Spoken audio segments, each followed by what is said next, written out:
우리 옆에 계신 분들과 한번 인사를 나누겠습니다. 우리 이렇게 한번 인사해 볼까요? 하나님 은혜로 삽니다. 그렇게 악수하시면서 하나님 은혜로 삽니다. 예, 감사합니다. 오늘 우리가 살펴보고자 하는 창세기 27장의 말씀은 우리가 잘 아는 내용입니다. 야곱이 속임수를 사용하여 형 에서의 축복을 가로채는 장면이지요. 우리가 주일학교 때부터 많이 들어온 내용입니다. 그럼에도 불구하고 이 본문의 말씀으로 설교 말씀을 준비하는 것이 여간 어려운 것이 아니었습니다. 먼저 하나님의 복을 받기 위하여 야곱이 속임수를 사용한 것을 어떻게 해석해야 하느냐 하는 것이죠.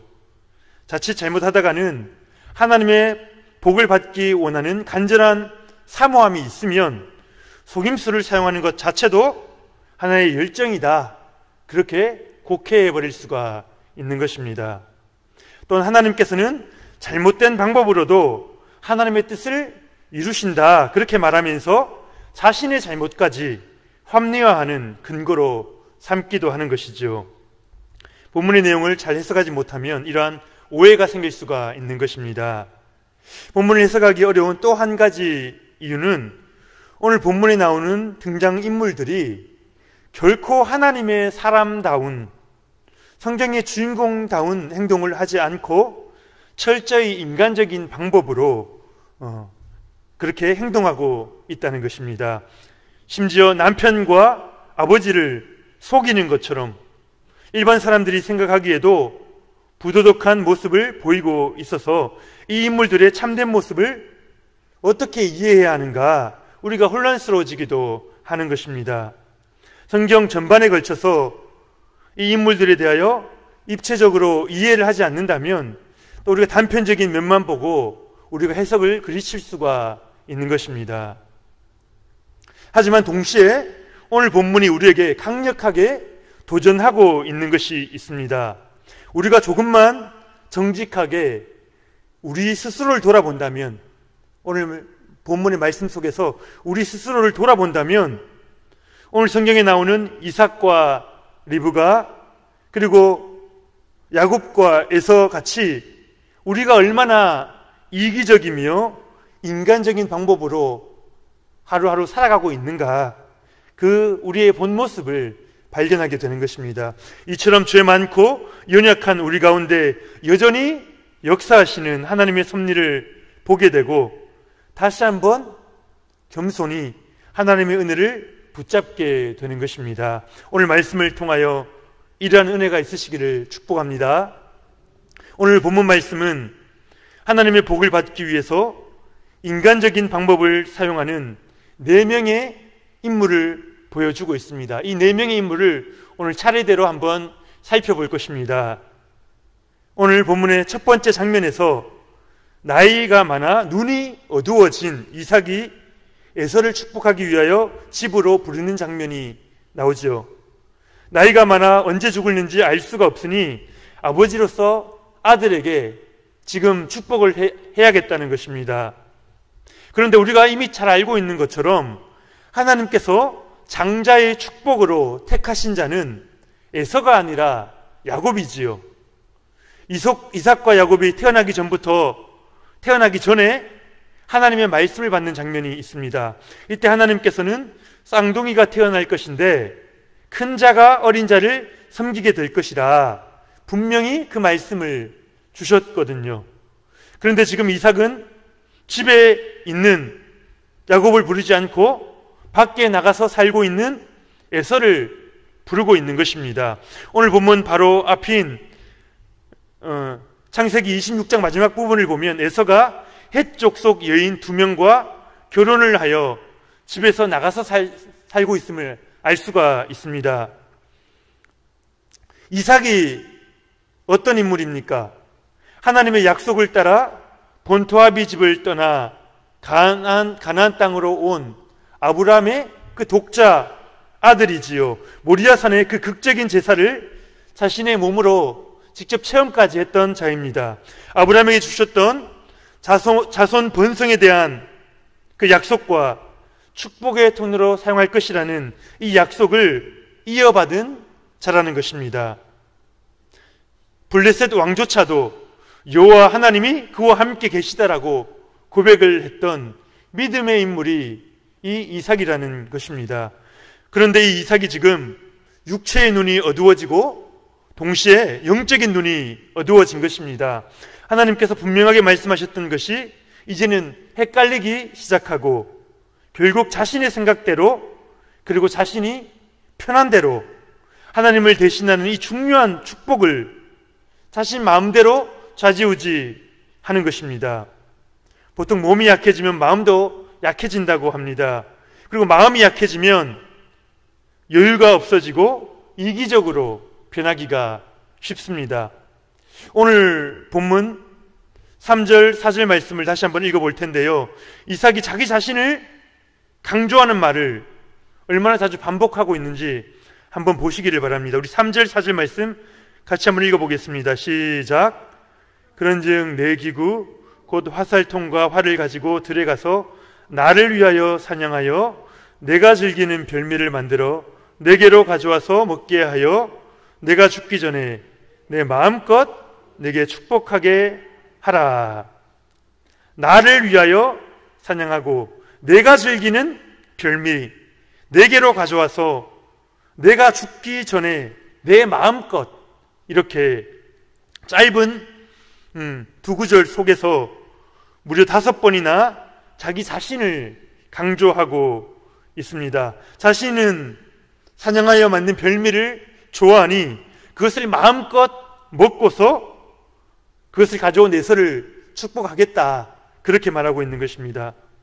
사실 이러한 이삭의 결정으로부터 이 외의 모든 인간적인 방법과 술수들이 줄을 이어 생겨나게 되는 것입니다. 이것을 통해서 우리가 가장의 역할이 얼마나 중요한가를 다시 한번 생각해 보게 됩니다. 가장인 이삭이 영적인 눈이 어두워지자, 그러니까 하나님이 약속하신 것을 기억하지 못했다는 것이죠. 정말 그대로 콩가루 집안처럼 온 가정의 질서가 무너지고 거짓과 속임수가 난무하게 되는 것입니다. 어쩌면 성경 속에서 가장 부끄러운, 성경 속에서 이스라엘 사람들이 가장 없애고 싶은 성경장이 오늘 이 27장이 아닐까. 조상들의 모습이 너무 부끄럽거든요. 집안의 영적인 가장이 많은 것을 해야 할 필요는 없습니다. 우리 가정을 위한 하나님의 약속, 그 주신 약속을 붙잡는 것이 가장이 해야 할 일인 것입니다. 하나님께서 우리 가정을 반드시 축복하실 것이고 우리는 그것을 믿고 마음을 모아 함께 나아가자. 그 역할을 영적 가장이 해주어야 하는 것입니다. 지난 추석 명절 때에 가정이 모여서 함께 예배를 드리셨는지요? 저희 가정은 명절 때 항상 예배를 드리는데 보통 목사인 제가 인도를 합니다. 이번에는 공식적으로 모이지를 않아서 예배를 드리지는 않았습니다. 바로 이러한 가정 예배 시간에, 가정 회의 모임 시간에 가장이 하나님의 약속에 대한 그 확신을 선포하고 이 약속 아래 온 가정이 뭉칠 수 있도록 격려해야 하는 것입니다. 여기 계신 우리 성도님들 다 영적 가장이신 줄 믿습니다. 몸은 약해지실지라도, 나이가 들어가실지라도 영적 가장으로서의 역할을 잘 감당할 수 있기를 축복합니다. 우리가 두 번째로 살펴볼 인물은 에서입니다. 많은 사람들이 오늘 본문을 읽으면서 에서는 너무 불쌍하다, 억울한 피해자다, 그런 생각을 합니다. 속임수쟁이인 이 동생 야곱에게 이 파축 사건 때문에 엄청 당했었는데 오늘 이렇게 아버지의 축복까지 빼앗기고 있지 않습니까? 우리가 인간적인 마음에 에서가 참 안 됐다, 감정적으로 동정할 수는 있지만 그를 불쌍히 여기고 그래서 하나님이 잘못되었다, 하나님은 왜 공평하지 못하시다, 그렇게 말하는 것은 결코 올바른 성경 해석이 아닙니다. 성경은 결코 에서가 하나님에 대한 바른 믿음이 있었다고 말하지 않거든요. 오히려 신약 성경 기자는 그의 불신앙을 기억하여 타산지석으로 삶아라, 그렇게 얘기하고 있는 것입니다. 앞에서 말씀을 드렸던 것처럼 에서는 이미 결혼하여 부모에게서 독립하고 스스로의 인생을 살고 있었습니다. 창세기 26장 34절 35절 제가 읽어드리겠습니다. 에서가 40세의 헷족속 베리의 딸 유딧과 헷족속 엘론의 딸 바스마스를 아내로 맞이하였더니 그들이 이삭과 리브가의 마음에 근심이 되었더라. 여기서 헷족속은 가나안 족속 중 한 족속으로 하나님을 두려워하지 않고 도덕적으로 심각하게 타락한 족속이지요. 하나님께서는 정결한 백성을 만드는 것 너무 중요하게 여기고 계십니다. 그래서 하나님께는 이 족장들 택하신 아브라함과 이삭과 야곱의 결혼의 문제가 너무나 중요한 것입니다. 우리가 지난번에 보았던 것처럼 그래서 이삭의 아내 리브가를 구하는 그 스토리가 얼마나 그 상세하게 자세하게 나오고 있지 않습니까? 에서와 야곱을 비교할 때에도 그들이 누구와 결혼하는가, 그것을 우리가 잘 살펴보아야 합니다. 그 가운데 하나님이 또 섭리와 뜻이 있거든요. 그런데 지금 하나님의 언약에는 관심도 없이 자기 눈에 좋은 사람과 만나 자기 마음대로 사냥하며, 사냥을 했다는 말은요, 유흥을 즐기고 그 당시의 것들을 즐기면서 살았다는 것을 보여주는 것이거든요. 자기 마음대로 생활하고 있는 에서가 아버지의 축복을 받아보겠다고 이제 집으로 들어온 것이죠. 사실 이것 자체가 하나님 보시기에는 그리 기쁜 일이 아닐 것입니다. 하나님께서 이삭을 통하여, 그러니까 아브라함을 통하여 이어서 이삭을 통하여 축복하고자 하시는 핵심이 무엇입니까? 그것은 아브라함에게 주신 그 축복으로 거룩한 자손들을 만들어서 하나님의 축복의 통로로 사용하시겠다는 것입니다. 가나안 족속과 가나안 족속의 딸과 결혼하였다는 것 자체가 이러한 하나님의 언약에 관심이 없다는 것을 보여주고 있는 것입니다. 이러보건대 에서는 아마도 하나님이 주시길 원하시는 이 영적인 축복이 아니라 이삭의 재산, 이삭 상당히 부자였습니다. 이삭의 재산, 어쩌면 세상 물질에 관심이 있었던 것이죠. 오늘 에서를 보면서 어떠한 생각이 드십니까? 우리 안에 이 에서가 있음을 부인할 수가 없을 것입니다. 하나님이 우리에게 간절히 주시길 원하시는 그 축복, 너를 통하여 세상을 축복하겠다, 너를 통하여 세상 만민이 복을 얻으리라, 하나님이 주시기 원하시는 영적인 축복에는 전혀 관심이 없고 이 세상 쾌락과 물질, 이 세상의 것들을 얻기 위해서 우리가 구하고 있지는 않습니까? 약속의 집안에서 아들로 태어났지만 이에서 얼마나 복을 받았습니까? 약속의 집안에 그 아들로 태어났지만 그 아들의 축복을 놓쳐버린 에서죠. 그래서 신약 성경 기자는 에서처럼 망령된 자가 되지 않도록 스스로를 잘 돌아보아라, 그렇게 말씀하고 있는 것입니다. 우리가 하나님이 보기 무엇인 줄 알고 오늘 이렇게 나오셨습니까? 하나님이 정말 주시길 원하시는 그 복을 구하실 수 있는 축복이 있기를 바랍니다. 다음으로 살펴볼 인물은 리브가입니다. 처음 리브가가 이삭의 아내가 되기 위해 가나안 땅에 올 때에 그는 가족과 시간을 보내기 위해서 지체하는 것을 거부하였죠. 단호하게 저는 이 사람을 따라서 가겠습니다. 지체하지 않고 아브라함의 종을 따라서 가나안으로 왔습니다. 아브라함 종의 그 간증 스토리 하나만을 듣고서 고향을 버리고 단호하게 믿음의 길을 선택했던 것입니다. 고향을 버리고 하나님의 약속이 있는 가나안을 선택했다는 것은 그것 하나만으로도 그녀는 하나님의 백성 이스라엘의 국모와 같은 그런 사람이 될 자격이 있는 것이죠. 대단한 믿음의 사람이 리브가입니다. 그런데 오늘 본문에 등장하는 리브가의 모습을 보면 우리는 크게 실망하지 않을 수가 없습니다. 리브가는 눈이 어두워진 이삭을 일깨워 하나님의 뜻을 바르게, 하나님의 그 축복을 바르게 이룰 수 있도록 그렇게 노력할 생각은 전혀 하지 않고 오히려 속임수를 통하여 자신이 원하는 뜻을 이루고자 하는 그런 모습을 보여주고 있습니다.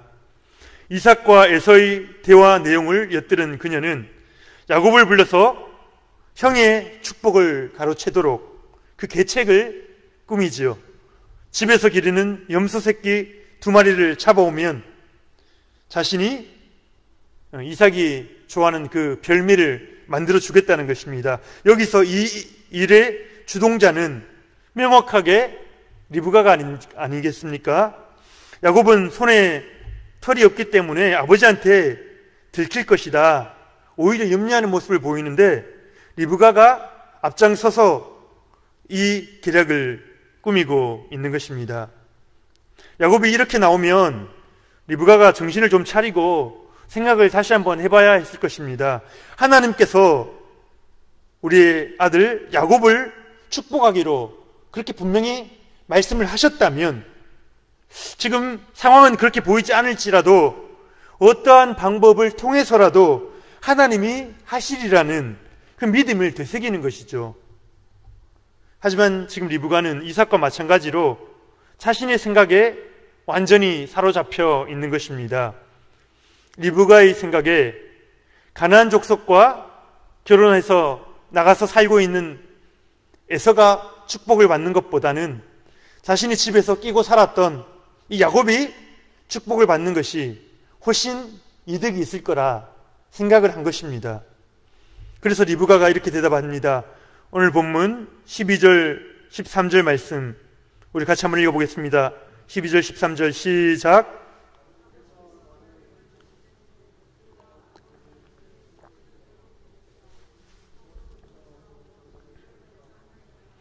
어머니가 그에게 이르되 내 아들아 너의 저주는 내게로 돌리리니 내 말만 따르고 가서 가져오라. 이 일로 인해서 야곱 너에게 어떤 문제가 생기면 그 저주를 리브가 자신이 받겠다는 것입니다. 리브가는 아주 주도적으로 야곱이 이 계략에 동참하기를 설득하여 이 일을 결국 성사해내고 마는 것입니다. 결국 리브가의 계획대로 야곱은 형 에서의 복을 가로채는 데에 성공한 것이죠. 인간의 눈으로 볼 때는 어쨌거나 자기 의도대로 성공한 것 아니겠습니까? 여기서 우리는 이제 두 가지 관점으로 한번 볼 필요가 있습니다. 첫 번째는 결국 하나님의 뜻을 이룬 것이니 리브가의 행동을 잘했다고 보는 것입니다. 잘한 것까지는 아니더라도 어쩔 수 없는 대책이었다. 그렇게 비난할 필요가 없다는 것이죠. 이렇게라도 안 했으면은 에서가 축복을 받으면 더 문제가 되지 않느냐, 그렇게 생각하는 것입니다. 다른 두 번째 관점은 하나님의 뜻을 이루기 위해서 인간적인 방법을 사용하는 것은 어쨌거나 잘못되었다는 것입니다. 인간적인 술수, 속임수, 나쁜 방법들이 하나님의 뜻을 이룬 데에 우리가 우리 눈에 보기에 잘 사용되는 것처럼, 하나님의 뜻을 이루는데 잘 사용된 것처럼 보일 때가 있거든요. 그렇다고 하여 이러한 것들을 합리할 수는 없다, 그렇게 생각하는 것입니다. 우리 인간은 유한한 이 세상을 살아가기에 자신의 현실적인 어떤 상황, 그 한계를 말하면서 자신의 선택한 것은 하나님 나라를 위해서 최선의 선택이었다, 그렇게 말할 수가 있죠. 혹 리브가도 오늘 이렇게 행동을 하면서 이것은 어쩔 수 없는 행동이야, 만약 그대로 두면 야곱을 축복하시겠다는 하나님의 계획에 문제가 생기잖아. 하나님께 문제가 생기지 않도록 자기가 악한 방법으로 돕겠다는 것입니다. 그렇게 그래도 나름대로 그런 돕는다는 마음으로 그렇게 일을 행했을 수도 있는 것입니다. 하지만 우리가 다 알듯이 지금 리브가는 남편의 권위를 철저하게 지금 무너뜨리는 행동을 하고 있습니다. 아들 앞에서 아버지의 말을 무시하는 행동을 하고 있지 않습니까? 그리고 동시에 하나님이 택하신 야곱을 거짓과 속임수, 자기 아들에게 거짓을 가르치고 있어요. 하나님 속임수에 동참시키고 있는 것입니다. 이것은 곧 리브가의 행동이 하나님을 위한 것이 아니라 하나님을 반하는 행동임을 보여주는 것입니다. 리브가는 이 실수에 대한 책임을 죽을 때까지 져야 했습니다. 이것이 무슨 말입니까? 이 사건으로 인해서 야곱은 리브가를 떠나 외삼촌에게로 가게 되고 리브가는 그 후 성경에 등장하지 않습니다. 수년 후 가나안 땅으로 야곱이 돌아왔을 때에 늙은 이상의 모습만 잠깐 보여주고 있습니다. 야곱을 옆에 두고 자기 삶을 누리고 싶었던 리브가는 결국 사랑하는 아들 그 야곱의 얼굴을 보지 못하고 여생을 살아야 했던 것입니다. 하나님 자신보다 아들 야곱을 더 사랑하여 속임수를 행했던 그 리브가에게서 아들 야곱을 영영 떼어놓으신 것이죠. 우리의 의도를 사람들에게는 숨길 수 있지만 하나님께는 결코 숨길 수가 없습니다. 그리고 거짓말을 하는 것과 속이는 것은 결코 하나님의 성품에 함께 할 수 없습니다.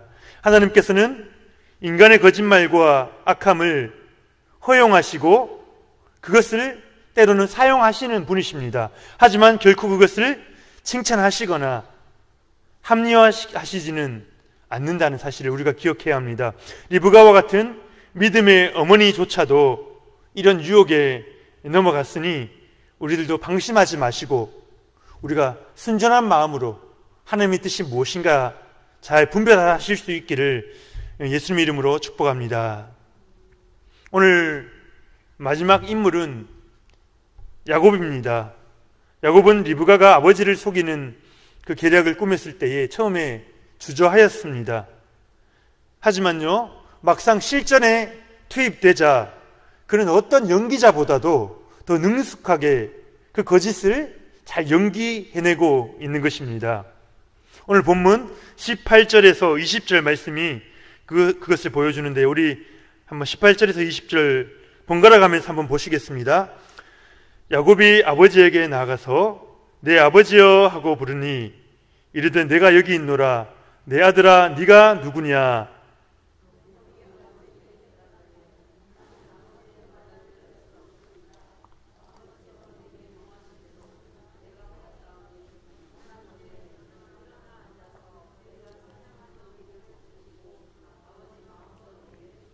함께 봅니다.